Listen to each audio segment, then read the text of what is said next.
Hello everybody, welcome back to Rain and Pours. I'm Mitch and I am doing some more coasters today. Today they are inspired by my good friend Lisa Marvin. She did some amazing blue and purple coasters the other day and I just have to try this colour combination for myself. They're absolutely stunning and I can't wait to give them a go. So I will show you which colours I am using today.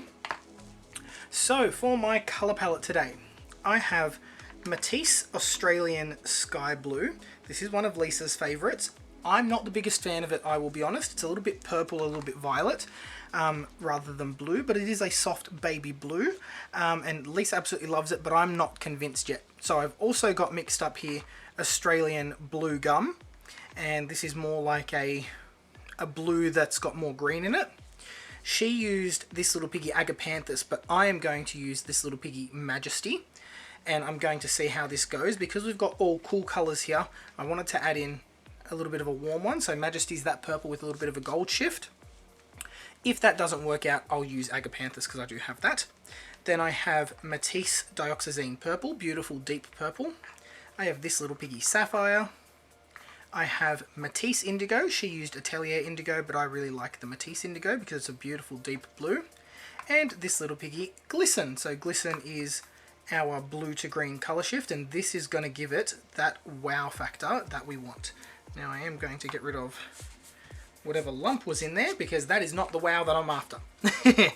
Now I can't remember what color cell activator Lisa used, but I have black and I have white mixed up, and I'm also going to be using the runoff paint from my previous pours that I've been doing today, and it's a nice pale grey colour, it's not white.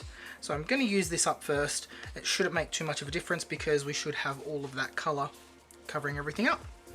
So if you would like to buy any of the This Little Piggy pigments that I'm using, or the baby cups, the trays, the mixing sticks, anything that I'm using today, you can get those at fluid-art.co. And if you would like to learn how to bloom, the recipe and everything, check out the earlier videos on my channel, and also take the Sheleeart Bloom class at sheleeart.com.au. You'll get access to the members only group, and that's where all of the amazing advice specifically for blooms is located. And if you use my code Sheleeart15 and Groma, you will also get 15% off the class. So let me get myself a cup. There we go. I always grab myself a waste cup, and I've got my scraping stick here. I've also got my mini blower tool, my little, it's just a metal straw attached to an eyedropper. It had a little puffer on the end I took off, and I've got my little poke stick so I can pop bubbles and make shapes if I need to. So how am I going to layer this? So Lisa put down first Agapanthus, so in my case I'm going to do Majesty.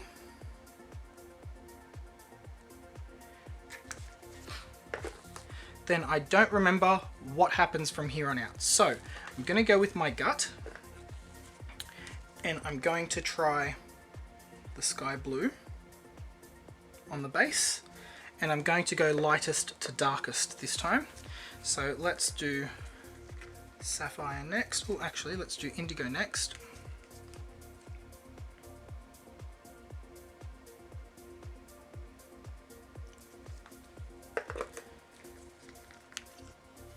Then Sapphire.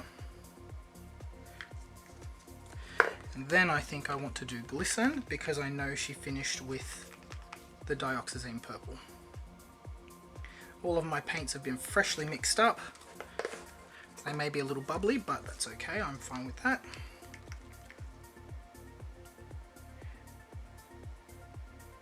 She doesn't go overboard with the purple. So now I do remember she used white cell activator because the white picks up the colour of the purple.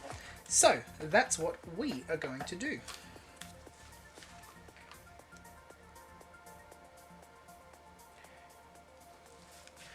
And we're going to mouth blow these.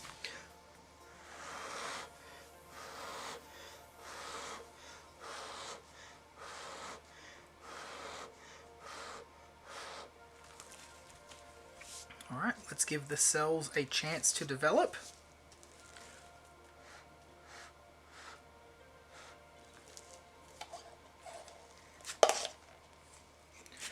before I give this a spin.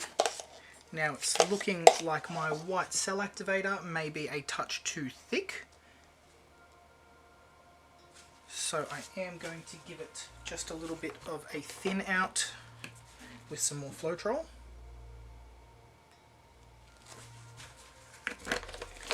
And we'll see how that goes.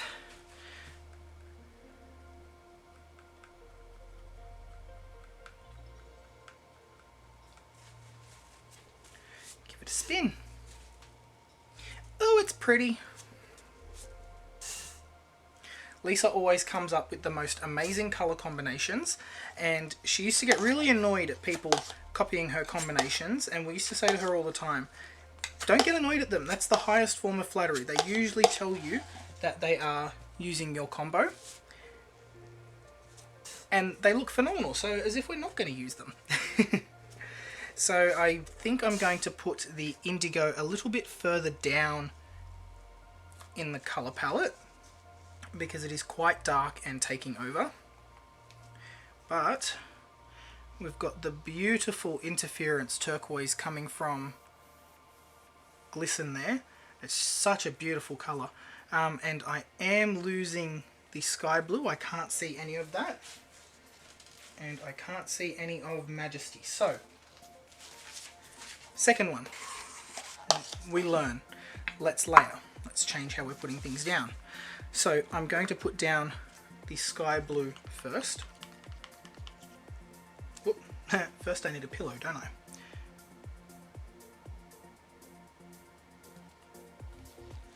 Pillow first.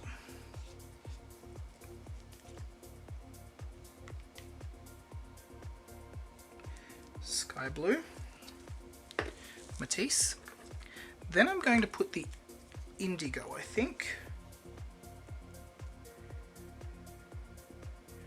And not too much of it, I don't want it to take over. Then let's put Majesty. Then Sapphire.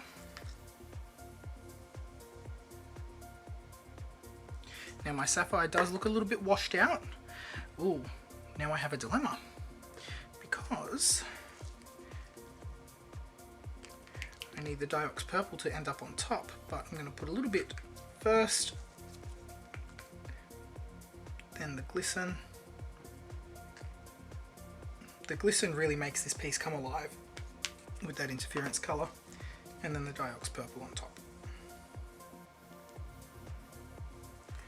Okay, and I do think I need to thin a couple of these down. Glisten especially, it's quite thick. The Sky Blue and my Indigo.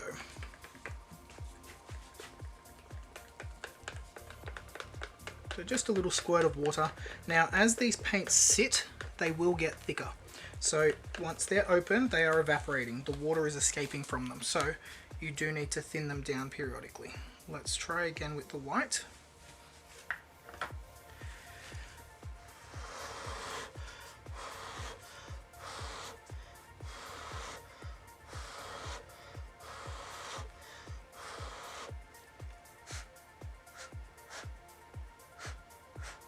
And it's interesting because I can visibly see one of the colours forming a band that is stopping the cell activator from spreading.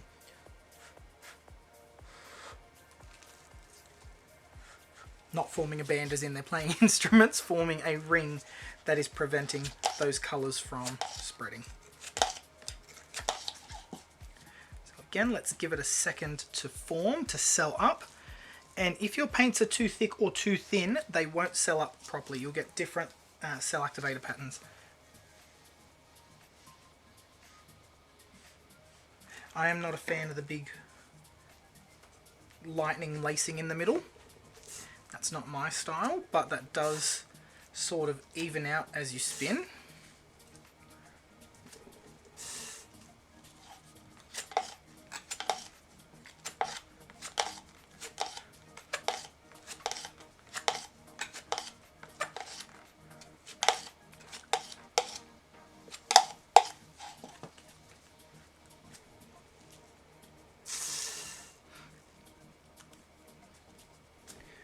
Looking good. Not too much movement in the center, but I'm losing all of that beautiful glisten. Oh, it is there. You can see it turning that beautiful blue color, but I want more. I want that to really stand out. So it really stands out in the first one that I did, but not so much in the second. So let's try finishing with glisten, and we're going to change how I layer things a little bit.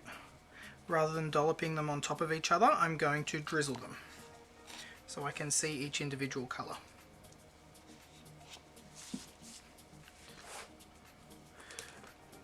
So this time, let's start off with the indigo.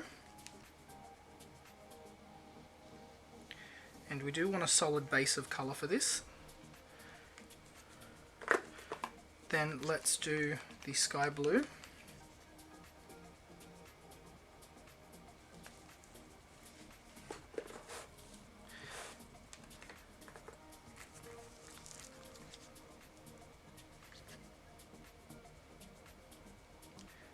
Majesty, sapphire,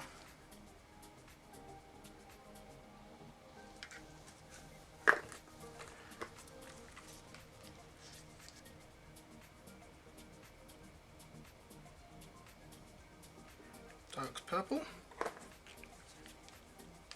and I'm going to finish with glisten this time, because I want that to ring all of my cells. By putting it on top, I've got a better chance of getting chameleon cells form, with that being the outer ring.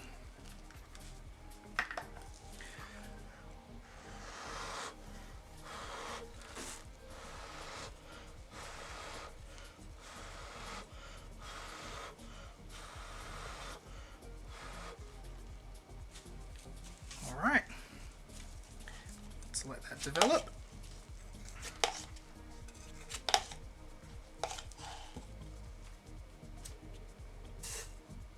Give it a spin to flatten everything out, and let's see how changing that up affected everything underneath. So it's good to do these tests as well, because sometimes you can lose a colour completely, and in which case you don't have to put that into your pour the next time. Or you change the layering order if it's a colour that's been requested. So for example, in this one I can't see any of the Australian sky blue because it's my bottom layer. So I would question whether I actually want to keep that in the mixture or just take it out. If I could see it, I would leave it in there.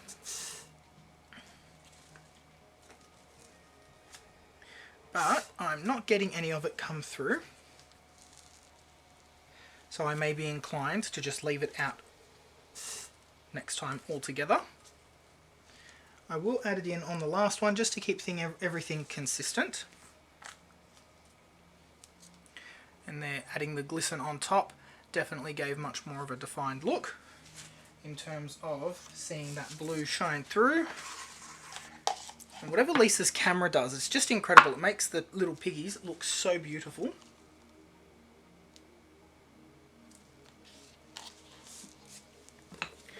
I may also just be layering things strangely. So let's put the sky blue down again.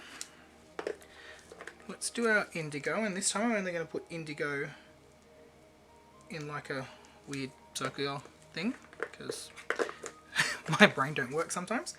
And then let's put the sapphire next, I think. And I'm not really seeing much of the sapphire. The sapphire is sort of like a dark horse. It sneaks up on you when you least expect it, but you will see it in there once everything is dry and resined.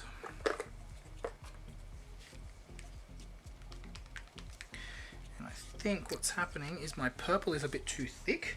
So what happens with Lisa's coasters, she's got this beautiful ringing of the purple going into the white cell activator, and it's because her paints are far thinner than what mine are.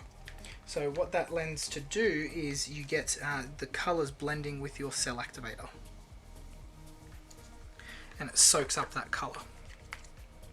But of course when your paints are too thick, that doesn't happen. There we go. Let's put our white cell activator on and blow it out.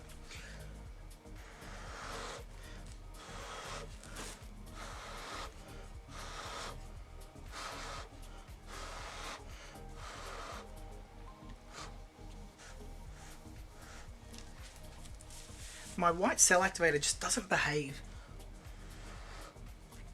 Black always, white never. That's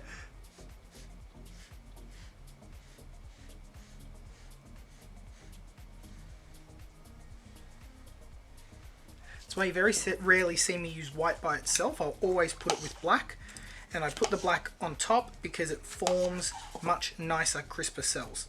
So I'll do another set in this color scheme, but I'm going to use black cell activator on the top instead of the white, and we're going to see how much of a difference that actually makes.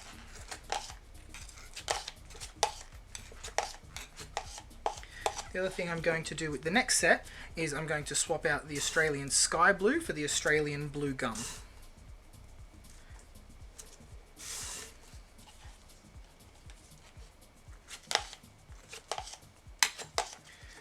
This is a really pretty color combination.